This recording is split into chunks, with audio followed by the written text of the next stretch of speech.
जो इस कौम के काम न आए वो बेदाग जवानी है, वो बेदाग जवानी है।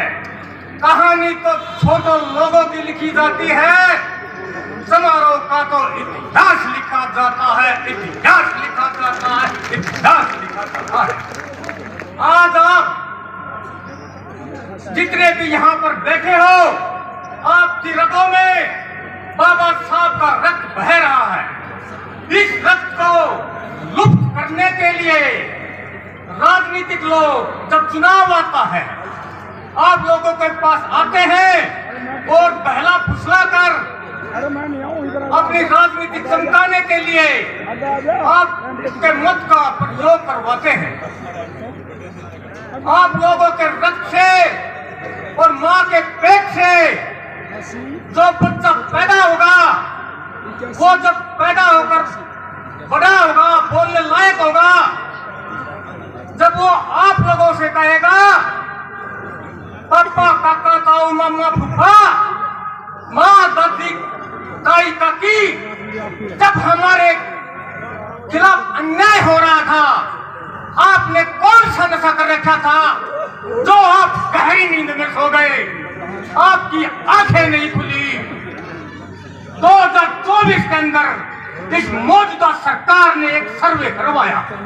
उस सर्वे के आधार पर हरियाणा प्रदेश में 20% 22% लोग हमारे दलित वर्ग के हैं, जिसमें 41 जातियां हैं। अकेला समाजवाद 12% है।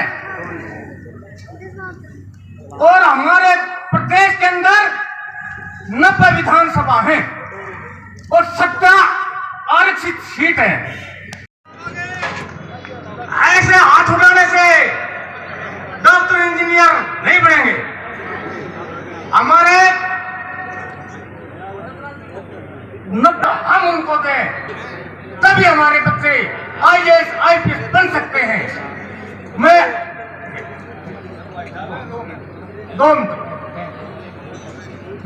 बाबा साहब ने कहते हैं हमारे को 3 मूल मंत्र दिए थे। मैं कहता हूँ 3 मूल मंत्र नहीं, 4 मूल मंत्र दिए थे। चौथा मूल मंत्र किस टाइम और कहां दिया, क्यों दिया? जब हमारा देश अंग्रेजों को गुलाम था, अंग्रेजों के जंजीरों में जकड़ा हुआ था, तब हमारे देश के 200 बुद्धिजीवी लोग 284 इकट्ठे हुए।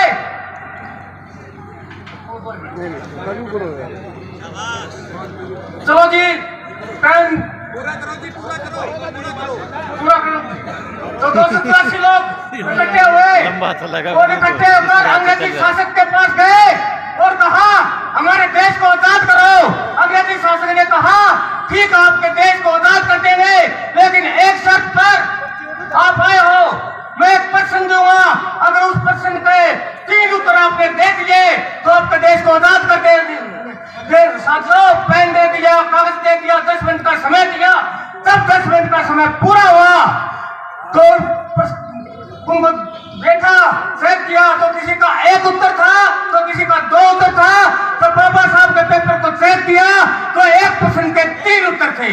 अंग्रेजी शासक का सर दर्दीनवा गया। भारत देश को आजाद करने की घोषणा करनी पड़ी। जहां भारत देश को आजाद करने की घोषणा करनी पड़ी, वहां अंग्रेजी शासक ने अंग्रेजी पुलिस की तरफ इशारा करके कहा इसको पकड़ो और जेल में डाल दो। जब बाबा साहब को पकड़कर जेल में ले जा रहे थे, जब बाबा साहब ने कहा था हे मेरे समाज के लोगों, संघर्ष करो, शिक्षित करो, शिक्षित रहो, और चौथा मूल मंत्र दिया था उंगली का इशारा करके रेस्ट इज रेस्ट, आराम हराम है, वर्क इज वर्शिप, कर्म ही पूजा है। चौथा मूल मंत्र ये दिया था। बाबा साहब को जेल में डाल दिया गया। बाबा साहब ने जेल में डालने के बाद हम जेल सुप्रिटेंडेंट से कहा मेरे को पेन दो, कॉपी दो। मैं जेल सुप्रिटेंडेंट ने कॉपी दी, मैं पेन दिया। बाबा साहब भूख हड़ताल पर बैठ गए। बाबा साहब 1 हफ्ता का भूख हड़ताल पर है। बाबा साहब ने अनशन को तोड़ना पड़ा क्योंकि जल और अन्न के बगैर शरीर नहीं चल सकता। धर्मवीर जी क्षमा करे।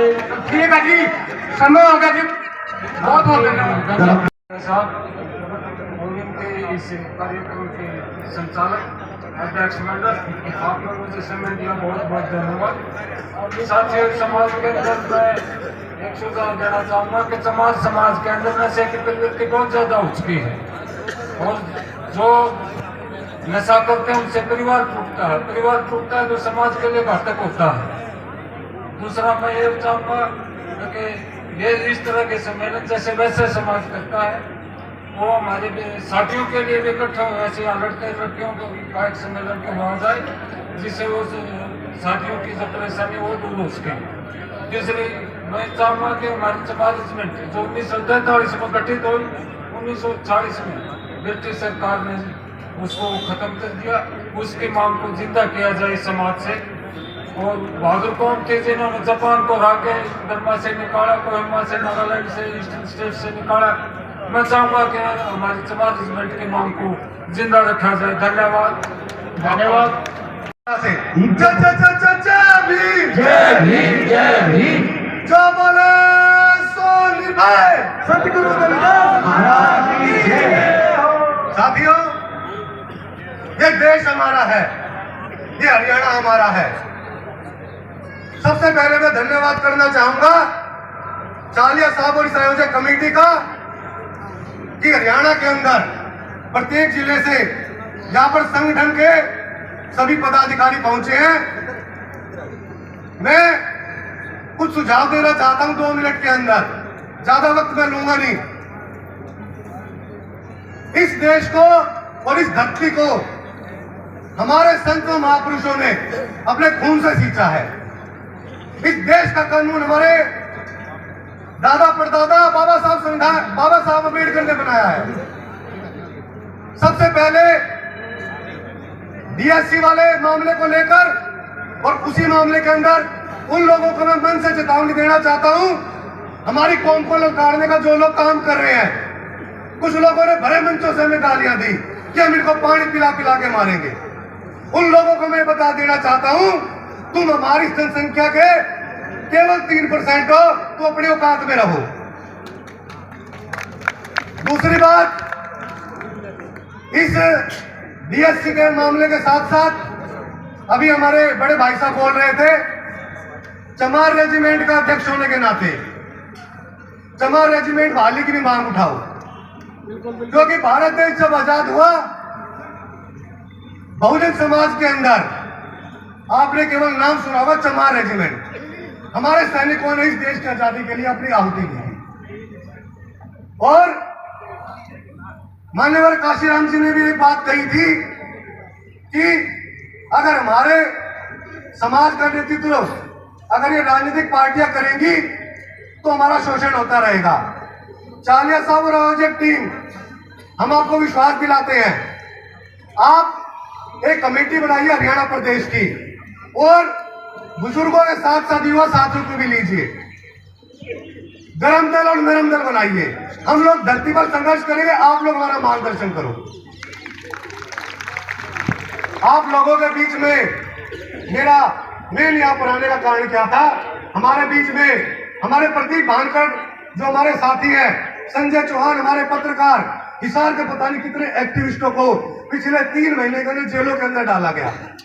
उन लोगों को भी आप इस आयोजक कमेटी के अंदर लीजिए ताकि देश और प्रदेश स्तर पर इस मामले को उठाया जा सके। ज्यादा कुछ ना बोलते हुए मैं आखिर में यही कहूंगा कि ज्यादा से ज्यादा युवाओं को आप इस कमेटी में लीजिए। जय जय जय जय जय भीम, जय भीम, जय भीम। धन्यवाद।